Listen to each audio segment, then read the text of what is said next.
Hello ಮಕ್ಕಳೇ ಎಲ್ಲ ಹೇಗಿದ್ದೀರಿ ವೆಲ್ಕಮ್ ಬ್ಯಾಕ್ ಟು ವಿಜ್ಞಾನ್ ಅಕಾಡೆಮಿ ವಿಡಿಯೋ ನಂಬರ್ 19 ಆಫ್ ರೇ ಆಪ್ಟಿಕ್ಸ್ ಸೊ ಈ ವಿಡಿಯೋನಲ್ಲಿ ಡಿಸ್ಕಸ್ ಮಾಡ್ತೀವಿ the derivation of this one ಈ ಈಕ್ವೇಶನ್ ನ ಡಿರೈವೇಶನ್ ನ ಮಾಡಕ್ಕೆ ಹೊರಟಿದೀವಿ ಸೊ ಯಾಕೆ ಇದು ಸಪರೇಟ್ ವಿಡಿಯೋ ಮಾಡ್ತಿದ್ದೀವಿ ಅಂದ್ರೆ ಇದು ಬೋರ್ಡ್ ಎಕ್ಸಾಮ್ ಸಮೇತ ಇಂಪಾರ್ಟೆಂಟ್ ಆಗಿರುತ್ತೆ ಹಾಗಾಗಿ ಇದಕ್ಕೋಸ್ಕರ ಒಂದು ಸಪರೇಟ್ ವಿಡಿಯೋನ ಮಾಡ್ತೀನಿ ಸೊ ಇದಾದ್ಮೇಲೆ ಪ್ರಾಬ್ಲಮ್ಸ್ ನ ನೆಕ್ಸ್ಟ್ ವಿಡಿಯೋನಲ್ಲಿ ಇನ್ ಡೀಟೇಲ್ ಆಗಿ ಸ್ಟಡಿ ಮಾಡ್ತೀನಿ ಬನ್ನಿ ಇವತ್ತಿನ ವಿಡಿಯೋ ಶುರು ಮಾಡೋಣ ಸೊ ನನ್ನ ಹೆಸರು ಮುನಿರಾಜು ಇದು ನಮ್ಮ ವಿಜ್ಞಾನ್ academy so that is the refraction at the spherical surface so spherical surface ಅಂದ್ರೆ ಏನು ಸೊ ಯಾವುದೋ ಒಂದು ಎರಡು ಮೀಡಿಯಂ ಇದೆ ಅಂತ ಅನ್ಕೊಳ್ಳೋಣ ಸೊ ನಾರ್ಮಲ್ ಆಗಿ ನಾವು ಸ್ಟಡಿ ಮಾಡಿರ್ತಕ್ಕಂಥದ್ದು refraction at the glass slab plane glass slab so ಒಂದು ಮೀಡಿಯಂ ಇಂದ ಇನ್ನೊಂದು ಮೀಡಿಯಂಗೆ ಪ್ಲೇನ್ ಸರ್ಫೇಸ್ ಇದ್ದಾಗ ರಿಫ್ರಾಕ್ಷನ್ ಆಗೋದನ್ನ ಸ್ಟಡಿ ಮಾಡಿದೀವಿ so what if the refracting surface is spherical so ಈ ತರ ಈ ಕಡೆ ಒಂದು ಮೀಡಿಯಂ ಇದೆ ಈ ಕಡೆ ಒಂದು ಮೀಡಿಯಂ ಇದೆ ಇದನ್ನ ನಾನು n1 ರಿಫ್ರಾಕ್ಟಿವ್ ಇಂಡೆಕ್ಸ್ ಅಂತ ಕರಿತೀನಿ ಇದನ್ನ ನಾನು ರಿಫ್ರಾಕ್ಟಿವ್ ಇಂಡೆಕ್ಸ್ n2 ಅಂತ ಕರಿತೀನಿ refractive index of the first medium is n1 and refractive index of the second medium is n2 so ಈಗ ಇಲ್ಲಿ ಒಂದು ಆಬ್ಜೆಕ್ಟ್ ನ ಇಡ್ತೀನಿ I will consider an object so before that I will consider the principal axis so ಈಗ ಒಂದು object ನ ಇಲ್ಲಿ ಇಟ್ಟಾಗ the ray coming from here ಇಲ್ಲಿಂದ ಬರ್ತಕ್ಕಂತ ರೇ ಇಲ್ಲಿ ಬಿದ್ದು ರಿಫ್ರಾಕ್ಟ್ ಆಗುತ್ತೆ ಸೊ ನಿಮಗೆ ಪ್ಲೇನ್ ಸರ್ಫೇಸ್ ಅಲ್ಲಿ ಗೊತ್ತು ಈಗ ಒಂದು ರೇ ಬಂದು ಇಲ್ಲಿ ಬಿದ್ದಾಗ ರೇರರ್ ಇಂದ ಡೆನ್ಸರ್ ಗೆ ಹೋದಾಗ ಬೆಂಡ್ ಟುವರ್ಡ್ಸ್ ದ ನಾರ್ಮಲ್ ಆಗುತ್ತೆ ಅದೇ ಡೆನ್ಸರ್ ಇಂದ ರೇರರ್ ಕಡೆ ಹೋಗ್ಬೇಕಾದ್ರೆ bend away from the normal ಆಗ್ತಿತ್ತು ಬಟ್ ಇಲ್ಲಿ ಸ್ಪೆರಿಕಲ್ ಸರ್ಫೇಸ್ ನಲ್ಲಿ how do we define the radius of sorry not radius how do we define normal so ನೋಡಿ ಸ್ಪೆರಿಕಲ್ ಸರ್ಫೇಸ್ ಗೆ ನಾರ್ಮಲ್ ಯಾವ ತರ ಡಿಫೈನ್ ಮಾಡೋದು ಹೇಳ್ತೀನಿ ನೋಡಿ ಸೊ ಈ ಸ್ಪೆರಿಕಲ್ ಸರ್ಫೇಸ್ ಗೆ ಸ್ವಲ್ಪ ರೇಡಿಯಸ್ ಇರುತ್ತಾ ಅಂದ್ರೆ ಕರ್ವೇಚರ್ ಇದ್ರೆ ಅದಕ್ಕೆ ಒಂದು ರೇಡಿಯಸ್ ಆಫ್ ಕರ್ವೇಚರ್ ಇದು ಯಾವುದೋ ಒಂದು ಸ್ಪಿಯರ್ದು ಪಾರ್ಟ್ ಆಗಿರುತ್ತೆ let us assume this is a part of some sphere ಆ ಸ್ಪಿಯರ್ಗೆ ಒಂದು ಸೆಂಟರ್ ಇರುತ್ತೆ ಆ ಸೆಂಟರ್ ಇಂದ ಇಲ್ಲಿಗಿರ್ತಕ್ಕಂಥ ಡಿಸ್ಟೆನ್ಸ್ ನಾವು ರೇಡಿಯಸ್ ಅಂತ ಕರಿತಿದ್ವಿ so I will call this distance as C and I will call this as pole P so this is a object so ಈಗ ಆಬ್ಜೆಕ್ಟ್ ಇಂದ ಬರ್ತಕ್ಕಂಥ ಇಲ್ಲಿ ಬಿದ್ದಿದೆ ಸೊ ಫಸ್ಟ್ ಆಫ್ ಆಲ್ ಇಲ್ಲಿ ನಾರ್ಮಲ್ ನ ಡ್ರಾ ಮಾಡೋಣ how to draw the normal for the spherical surface so if you draw a imaginary line ಒಂದು imaginary line ನ ಪಾಯಿಂಟ್ ಆಫ್ ಇನ್ಸಿಡೆನ್ಸ್ ಇಂದ ಸೆಂಟರ್ ಆಫ್ ಕರ್ವೇಚರ್ ಗೆ ಡ್ರಾ ಮಾಡಿದ್ರೆ ಅದೇ normal ಆಗಿರುತ್ತೆ ಸೊ ಐ ರಿಪೀಟ್ ಇನ್ನೊಂದ್ಸತಿ ಹೇಳ್ತೀನಿ ಕೊಟ್ಟಿರ್ತಕ್ಕಂಥ ರೇ ಎಲ್ಲಿ ಬೀಳುತ್ತೋ ಅಲ್ಲಿಂದ ಸೆಂಟರ್ ಆಫ್ ಕರ್ವೇಚರ್ ಗೆ ಒಂದು ಇಮ್ಯಾಜಿನರಿ ಲೈನ್ ನ ಡ್ರಾ ಮಾಡಿದ್ರೆ ಸೊ ಅದೇ ನಿಮ್ಮ ನಾರ್ಮಲ್ ಆಗಿರುತ್ತೆ ಆ ಪಾಯಿಂಟ್ ಅಲ್ಲಿ ಸೊ ಬೇರೆ ಪಾಯಿಂಟ್ ಅಲ್ಲಿ ಇನ್ಸಿಡೆನ್ಸ್ ಆದ್ರೆ ಇಲ್ಲಿಂದ ಇನ್ನೊಂದು ಲೈನ್ ನ ಡ್ರಾ ಮಾಡಿದ್ರೆ that is another normal at given another point of incidence so ಈಗ ಏನಾಗುತ್ತೆ ದ ರೇ ಈ ಕಡೆ ಹೋಗ್ಬೇಕಾಗಿರೋದು ಒಂಚೂರು ಬೆಂಡ್ ಆಗುತ್ತೆ ಬೆಂಡ್ ಆಗಿ ಟುವರ್ಡ್ಸ್ ದ ನಾರ್ಮಲ್ ಬೆಂಡ್ ಆಗುತ್ತೆ so it may fall somewhere here so ಇಲ್ಲಿ ಬಂದು ಫಾಲ್ ಆಗುತ್ತೆ ಸೊ ಲೆಟ್ ಅಸ್ ಅಸ್ಯೂಮ್ ಇನ್ನೊಂದು ರೇ ಇಲ್ಲಿಂದ ಬಂದು ವಿತೌಟ್ ಎನಿ ಡಿವಿಯೇಷನ್ ಹಾಗೆ ಪಾಸ್ ಆಗಿ ಇಲ್ಲಿ ರೇ ಫಾರ್ಮೇಷನ್ ಆಗುತ್ತೆ ಇಮೇಜ್ ಫಾರ್ಮೇಷನ್ ಆಗುತ್ತೆ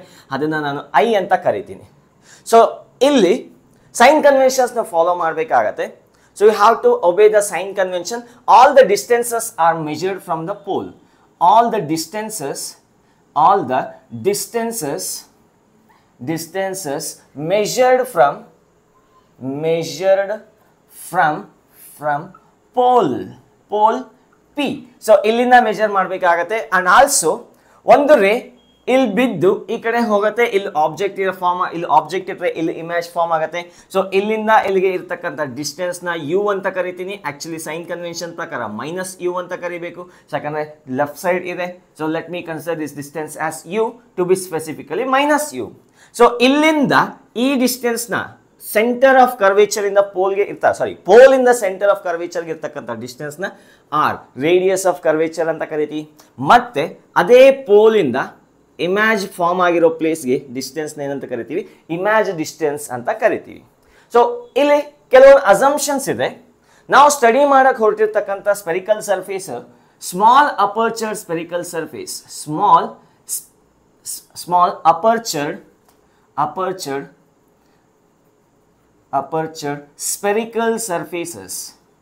ಸ್ಪೆರಿಕಲ್ ಸರ್ಫೇಸಸ್ ಸೊ ನಾವು ಸ್ಟಡಿ ಮಾಡ್ತಕ್ಕಂಥ ಸ್ಪೆರಿಕಲ್ ಸರ್ಫೇಸಸ್ ಎಂತ ಸ್ಪೆರಿಕಲ್ ಸರ್ಫೇಸಸ್ ಸ್ಮಾಲ್ ಅಪರ್ಚರ್ ತುಂಬಾ ಚಿಕ್ಕದಾಗಿರ್ತಕ್ಕಂಥ ಸ್ಪೆರಿಕಲ್ ಸರ್ಫೇಸಸ್ ಸೊ ನಾವು what we do is let me consider this angle as alpha and let me consider this angle as beta and ಈ angle ನ gamma ಅಂತ consider ಮಾಡೋಣ let us assume so ಒಂದು ನಾಮಕರಣ ಮಾಡೋಣ ಓ ಎಂ ಐ ಇದೆ, ಮಿಕ್ಕಿದೆಲ್ಲ ಇದೆ. ಸೊ ಈ ಪಾಯಿಂಟ್ ನ ಎಂ ಅಂತ ಕರೆದಿದ್ದೀನಿ. So draw M P dash normal to the principal axis. M P dash ಅಂತ ಒಂದು ರೇನ ನಾವು ನಾರ್ಮಲ್ಗೆ ಪರ್ಪೆಂಡಿಕ್ಯುಲರ್ ಆಗಿ ಡ್ರಾ ಮಾಡೋಣ. ಸೊ ಅದು ಇನ್ನು ಕನ್ಸ್ಟ್ರಕ್ಷನ್ ಅಲ್ಲೇ ಇದ್ದೀನಿ, ನಾನು ಇನ್ನು ಎಕ್ಸಾಕ್ಟ್ ತಿರುಗಿಳಿಲ್ಲ. ಸೊ ಈಗ ಇನ್ನೊಂದು ಅಸಂಪ್ಷನ್ ಏನಪ್ಪಾ ಅಂದ್ರೆ, ಸ್ಮಾಲ್ ಸ್ಪೆರಿಕಲ್ ಅಪರ್ಚರ್ ಇದ್ದಾಗ ಈ ಅಪರ್ಚರ್ ಚಿಕ್ಕದ ಹಾಕ್ತಾ ಹೋದಂಗೆ ಈ ಎಂ ಪಿ ಡ್ಯಾಶು ಎಂ ಪಿಗೆ ಹತ್ರ ಹೋಗುತ್ತೆ, ಅಂದ್ರೆ ಪಿ ಡ್ಯಾಶು ಪಿಗೆ ಹೋಗುತ್ತೆ. ನೋಡಿ ಇಲ್ಲಿ small aperture mirror, I mean small mirror ಅಲ್ಲ, ಸ್ಮಾಲ್ ಅಪರ್ಚರ್ ಸ್ಪೆರಿಕಲ್ ಸರ್ಫೇಸ್ ಆಗ್ತಾ ಹೋದಷ್ಟು ಇದು ಸ್ಟ್ರಿಂಕ್ ಆಗ್ತಾ ಈ ಪಿ ಡ್ಯಾಶು ಪಿ ಕಡೆ ಶಿಫ್ಟ್ ಆಗ್ತಾ ಹೋಗುತ್ತೆ. So therefore P dash will tend to P. So ಈ ಡಿಸ್ಟೆನ್ಸ್ ನಾನು ಹೆಚ್ ಅಂತ ಕರ್ಕೊಂತೀನಿ. So M P dash is very nearly equal to M P, that is equals to H ಅಂತ ಕರಿತೀವಿ. So M P dash very nearly equal to M P, that is equals to H. ಇದೊಂದು assumption ಆಗಿರುತ್ತೆ. So ಈಗ ಕೊಟ್ಟಿರ್ತಕ್ಕಂಥ diagram ಇಂದ certain ಡೇಟಾನ trace out ಮಾಡೋಣ. So ಇನ್ನೊಂದು ಮತ್ತೆ, ಸೊ ಸ್ಮಾಲ್ ಅಪರ್ಚರ್ ಮಿರರ್ ಆಗಿರೋದ್ರಿಂದ ಎಲ್ಲ ಆಂಗಲ್ಸ್ ಆಲ್ಫಾ ಬೀಟಾ ಗಾಮಾ ಏನ್ ಕನ್ಸಿಡರ್ ಮಾಡಿದ್ವಿ, so all the angles will be very small. all angles will be very small. So let us consider the angle of incidence is theta 1. How do you measure angle of incidence? It is the angle between incident ray and the normal drawn at the point. So adhe tara, what do you mean by angle of refraction? So that is theta 2 anta karitini, angle between the normal and the refracted ray. So diagram artha aitu anta ankontidini. So one assumption eno, a spherical surface aperture tumba small agirutte. So when this spherical aperture becomes smaller and smaller, mp dash will be nearly equal to mp. P dash ಪಿಗೆ ಹತ್ರ ಹೋಗ್ತಾ ಹೋಗುತ್ತೆ, small ತಗೊಂಡಷ್ಟು. ಇಷ್ಟೊಂದು ದೊಡ್ಡದಾಗಿ ಬರ್ದಿರಲ್ಲ, ನಾನು zoom ಮಾಡಿ ಬರ್ದಿದ್ದೀನಿ, zoom ಮಾಡಿ ನಿಮಗೆ ತೋರಿಸೋದಕ್ಕೋಸ್ಕರ ಅಷ್ಟು ಬರ್ದಿದ್ದೀನಿ. ಸೊ ಈಗ from triangles O M P ಅಥವಾ ಪಿ ಡ್ಯಾಶ್ ಯಾವುದಾದ್ರೂ ತಗೋಬಹುದು. O M P dash comma P M C. ಇನ್ನೊಂದು ಟ್ರಯಾಂಗಲ್ ಇದೆ, so that is C, so not C, I P M R P M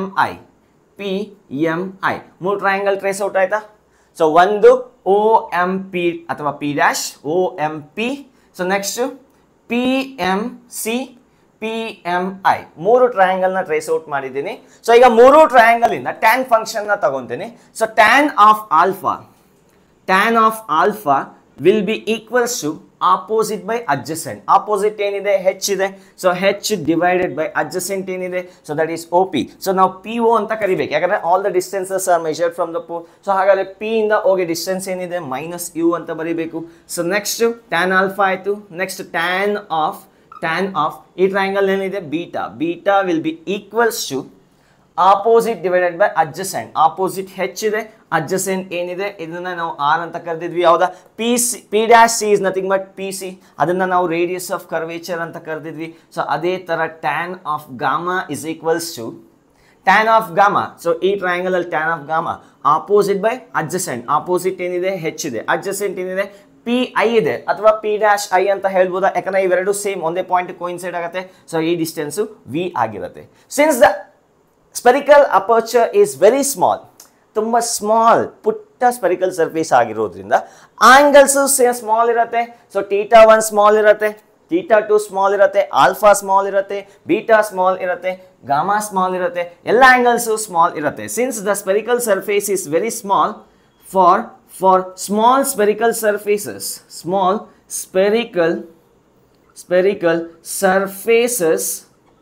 all angles are very small. All angles are very small.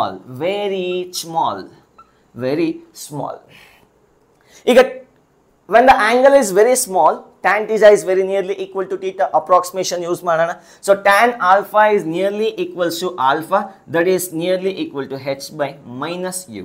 So ಇದನ್ನೊಂದು ಡಬ್ಬ ಒಳಗಡೆ ಹಾಕಿ ಸೈಡ್ಗೆ ಇಡೋಣ. ಅದೇ ತರ ಬೀಟಾನ ಏನಂತ ಬರೀಬಹುದು, beta can be written as h divided by r.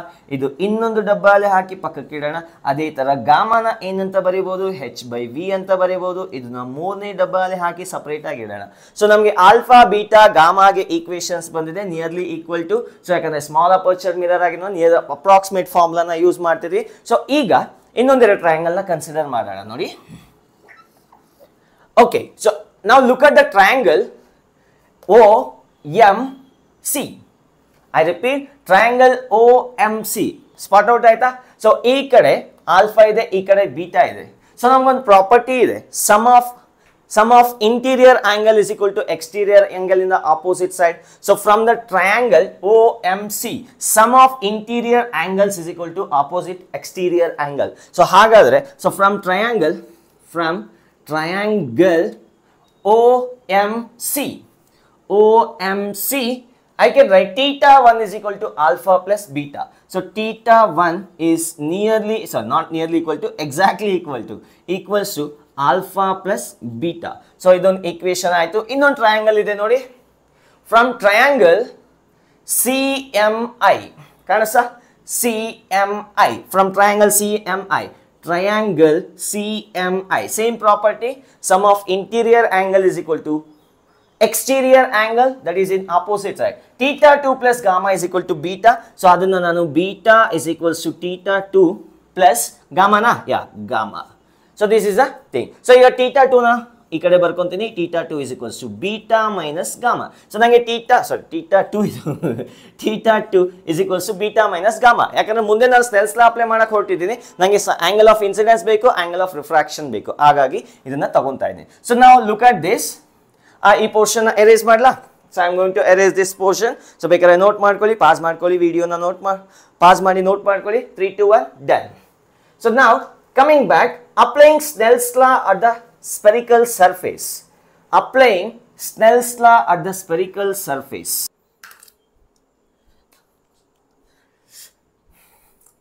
Applying Snell's law at point of incidence. Applying Snell's law at point of incidence. So ee kade irtakanta medium du refractive index eshide, n1 ide, and what is the angle of incidence? Theta 1. n1 into sine of theta 1, that is equals to refractive index of the outside medium, that is n2 into sine of angle of refraction. Yesterday sine of theta 2. So these are the angle of incidence and angle of refraction. Snell's law na apply ಮಾಡಿದೀವಿ. So ಈಗ ನಾವು assume ಮಾಡ್ಕೊಂಡಿದ್ದೀವಿ already the aperture is very small, therefore all the angles alpha, beta, gamma small ಆಗಿರುತ್ತೆ, theta 1 ಮತ್ತೆ theta 2 ಕೂಡ small ಆಗಿರುತ್ತೆ. So ಹಾಗಾದ್ರೆ sin theta is nearly equal to theta, approximate use ಮಾಡೋಣ. When theta is very small, sin theta is very nearly equal to theta. ಹಾಗಾದ್ರೆ n1 sin of theta 1 can be written as n1 theta 1, that will be equals to n2 theta 2. So this is a condition. So ಈಗ theta 1 ಮತ್ತೆ theta 2 ಇಲ್ಲಿಂದ recall ಮಾಡೋಣ. theta 1 is alpha plus beta. So n1 into theta 1 ನ ನಾವು alpha plus beta ಅಂತ ಬರೀಬಹುದು. alpha plus beta, that is equals to n2 into theta 2 ನ ಏನಂತ ಬರೀಬಹುದು? beta minus gamma ಅಂತ ಬರೀಬಹುದು. beta minus gamma. So now let us substitute the values of alpha, beta, gamma values ಇದೆ. So ಅದನ್ನ substitute ಮಾಡ್ತಾ ಹೋಗ್ತೀನಿ. So n1 into alpha ಗೆ h by minus u, ಇಲ್ಲಿ ಇದೆಯಲ್ಲ ಬಾಕ್ಸ್ ಅಲ್ಲಿ h by minus u plus beta ಗೆ ಏನಂತ ಬರೆಯೋಣ? h by r ಅಂತ ಬರೆಯೋಣ. h divided by r, that is equals to n2 into beta value h by r, beta value is h by r, and minus of gamma, so gamma value h by v. Substitute ಮಾಡಿದೀನಿ, ಒಂಚೂರು adjust ಮಾಡ್ಕೊಳ್ಳಿ.